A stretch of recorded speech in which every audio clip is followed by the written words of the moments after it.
Welcome back, guys. Today's video, I'll be giving 50 tips in EAFC Mobile. Please like this video and subscribe if you want EAFC Mobile content. First thing you should be doing in EAFC is saving up your coins and gems. These are two important resources to have, and if you have them, it will help you in the long run in helping build your team to the greatest overall. Number 2 tip is spending FC points, and real money on EAFC is the fastest way to building and getting that top overall team lineup. I've upgraded plenty of my subscribers' account, and it went smoothly, and it was easy to upgrade their teams with FC points and spending life real money. My next advice is have different lineup for different modes. I know this may sound odd, but this is very helpful in many ways. Another tip is have different formation for different modes. Using 4-2-4 formation is good in head-to-head and may help you reach FC Champion. But in VSA, there's better formation that can be helpful in many ways. The example have a 5-4-1 formation in VSA. This can help your defending and making it hard for the opponent to score in VSA, but I'm only using that for an example. And yes, there's definitely an issue when using 5-4-1 formation in VSA. For example, it can be hard to attack and score because you got one striker in the front and not that much wingers. Next tip is save your Mascherano cards up, my brother. The worst place you can be right now, and as I'm speaking to you, I'm in the same situation, and that is running out of Mascherano cards after you have packed a damn good player, and now you can't rank him up because you're out of Mascherano cards. I recommend doing extra time tokens, but only do this if you know how to use them and can take the risk. If you're just doing them for fun, then you'll be regretting your decision. My friend, and I highly recommend joining a league. You can receive rewards and have fun with players and friends. So consider joining or starting a league and inviting your friends. But if you want to become a better player, then find some pros or FC Champion players to add to the league, and therefore you'll build up your skills in EAFC. And challenges and quests are super important. I don't care what nobody says. They are really important, so don't ever fall behind in that section of the game. This is a heads-up tip, and that is check daily on your top players' prices. Your top player might be selling at a peak prices, but you don't know, so therefore make sure you're checking daily with the market and seeing what's really happening. And players you have that are under 500K, don't sell them. You'll need them in the long run, trust me. You don't want to sell all your players for some change. Hold on to them for now. Next advice is you should follow me on Twitter, or should I say X. I have been doing some reviews and giving advice on players and market updates. So follow me if you want to stay connected with or see new updates. Now I'm going to give y'all some keys, tips, and attributes when buying or building a team. If you have found any of these tips and advice useful, let me know in the comments section, and supporting me doesn't cost anything. When buying a goalkeeper, there's a few stats you need to make sure your goalkeeper has. Yes, your goalkeeper may have all greens on the board, but there's really 3 stats that you need to have for him to save goals and play at a high level for you. And that is diving. Diving needs to be one of his biggest skills, and also positioning and reflexes. I can't explain how much these stats are super important when having a goalkeeper. Next, I recommend having a bench, but make sure you have a good bench players and not just random. My advice is pick and choose who you want to be in your bench, because later on you'll need to understand why you got that player for and how to use him. And don't forget to make sure them bench players have good overall and they ain't trash. And for your piece, or should I say roles, make sure you have the top players or the best player for that kicker side to be taking them. Don't just have any random players taking kicks. There's stats and skills players to everything. This might be the real why you ain't winning games or not making free kicks. But some situations and circumstances that can be reasonable. For example, my top players for short free kicks is Drogba, but I have Alexander taking the kick, and I have this same situation for my corners. And why I do that? It's because Drogba is a good header, and sometimes, or should I say all the times, he's just a great striker. You can rely and help you score. Also, your skills slot or skill move slot, make sure you also stick with them and don't change them regularly because it will make you lose games, and you'll need to build muscles memory to get back to your old and great level. These are some things you should never change because it will mess up your feel, flow, and muscle memory for that game. I might have to go back to square one, but my other advice is, if you like a formation or you have success with one formation, stick with that formation and never change.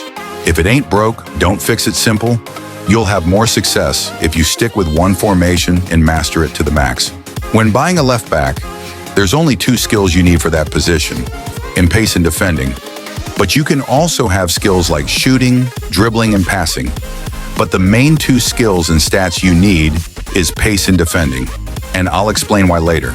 Next is right back position, and when you're shopping for that player, make sure your top skills priorities are physical, shooting, and defending.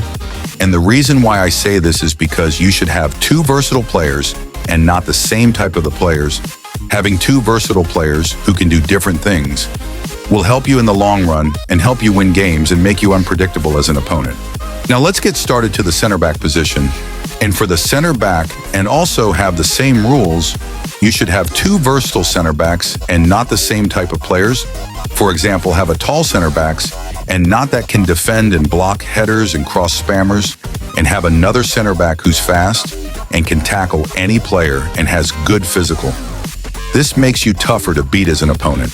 For your center midfielder, that's a different case, because when you pick your formation, there's certain position that comes with this midfielder position. Your formation might have a CDM or CAM, or just a normal CM player, but whether it's CDM or CAM or CM, make sure you have different type of player also, but make sure they are good and not trash. For Cam, it's mainly an attacking midfielder, so make sure he has good shooting, passing, and dribbling. For your CDM, he's basically a defensive midfielder. Therefore, I'll want you to look for a good CDM that has good physical, tackling, and defending. These are some great stats to look for when shopping for a CDM. And for the normal CM, make sure he's all green on board, meaning he has good pace, shooting, dribbling, passing, etc. My biggest advice when shopping for a CM, make sure he's really solid overall, and in all boards, that's all. My advice that will save your life is never, and I mean never, use the auto build button.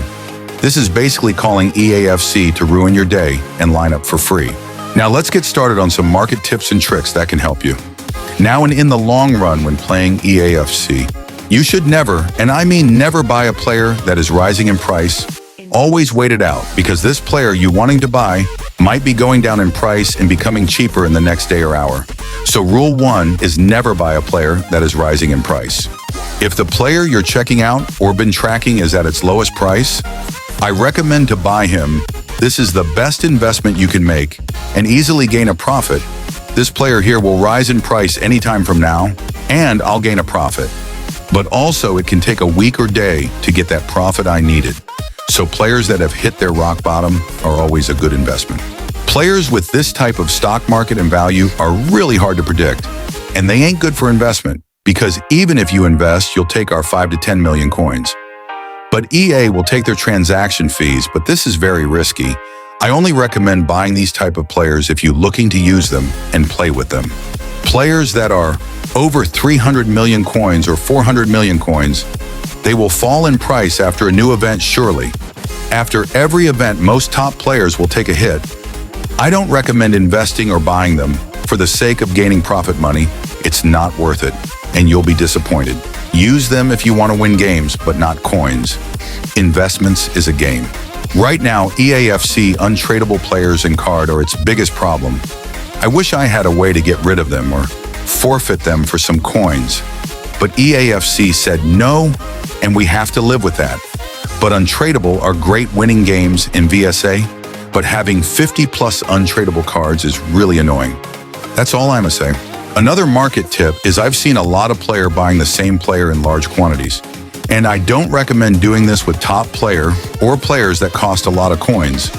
But if it's a small player or a player that doesn't cost much, then go ahead, my brother, and buy them players in quantities, but always make sure you know what you're doing with them. Because if you don't, you'll dig yourself in a deep hole, my friend. If you don't know if you should buy that player or not, I recommend putting players you interested or willing to buy in watch list section. You can then come back and check their prices and how they doing in the market. Utilize every feature EAFC got to your advantage, brother. And as this video been uploaded, Trick or Treat and Dia de Muertos are the best events to pack the highest overall players from. If you don't have a lot of coins, then you should be focusing on events and grinding on them. A way to build your skill level is having some good friends in EAFC Mobile. And I'm not saying just any friends. I mean having like a FC champion or a player better than you, therefore he can help you get better and build your skills in EAFC Mobile 25. Before you start your grind in FC Mobile, my advice is warm up, and warm up. You need to warm up before grinding. And therefore, I recommend playing VSA games to start the day, and I will say around 2 to 4 VSA games. Some of y'all may hate for me this, but to be the best player and reach the best rank, you need to play FC Mobile on the highest graphics. Therefore, it will feel way better, and you'll see results due to you playing in the best graphics. Graphics will always help you.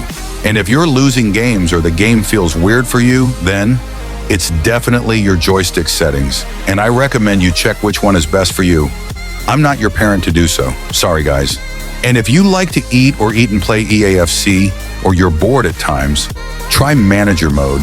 Manager Mode is a little great way to earn rewards. While watching the AI play for you, I definitely recommend it.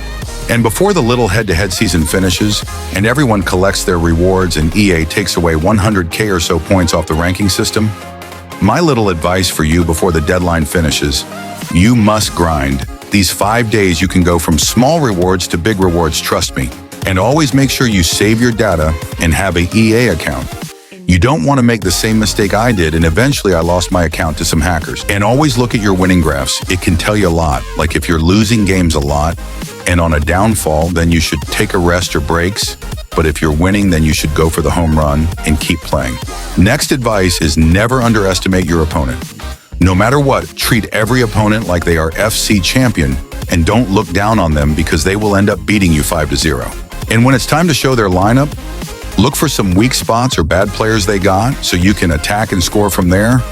Look for weakness or players who you can easily target. Physical is very important in this game. You can get away with a lot of things just because your player has good physical. And when you're in a dangerous situation or the opponent attackers are close to your goal line, please, and I mean, please clear the ball, my brother. This can be a fatal mistake for you, and most of the time you'll concede a goal for a stupid mistake. And as you can see here, I've gotten cooked. And if you're angry or mad after a possession or a missed call from the refs, don't be too aggressive on defense and let it slide. Being too aggressive or mad at a play will end up making you lose the game and concede goals, of course. A little trick to see and tell if your opponent is good or bad, it's the use of the skills moves. If he knows when and how to use and utilize skill moves, then this is a good player, and take cautions when playing against him.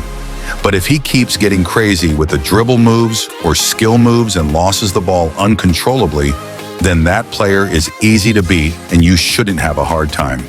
Playing against tackle spammers are the hardest. Most of the time you won't get a shot off or pass, and in the worst case you won't be able to do skill move to avoid or get to an open space. And if you find yourself beat in the pitch most of the time, then manual goalkeeping works. You just have to time the shot with goalkeeper rush button. You can save a lot of that are supposed to go. And if it's all bad and your opponent is about to score, take a last chance tackle or slide. You can get away if you tackle the ball from behind. But most of the times you might be booked. For me, I got away with this a lot of the time because I rather the opponent take a penalty kick than an open shot. Just another example of manual goalkeeper. In this situation, most players would have made that shot, but I had other plans. When defending, your #1 rule is never let your opponent get a free kick next to the goal or box.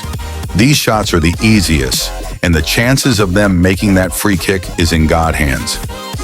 My advice when using skills moves is try your best to time them. Don't do them far from the defender, or when you're too close to the defender. In my opinion, you have to choose the right skill move for that situation and time them. Oh yeah, and bonus tips. Watch out for these imposters, the ones who use fake lineups, and when you start the game, they substitute their best players. Make sure you be careful and don't take any opponent lightly. And losing is normal, guys. It's not the end of the world. Just log on to another game and build your winning streak. It's not hard to get past. You still have a million games to play.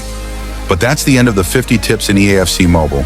If you want more tips and tricks, Let me know in the comment and I'll make more, but also make sure you like and subscribe for more EAFC mobile content. Sorry for not uploading recently. I've been busy. This is Cam and hope to see you in the next one.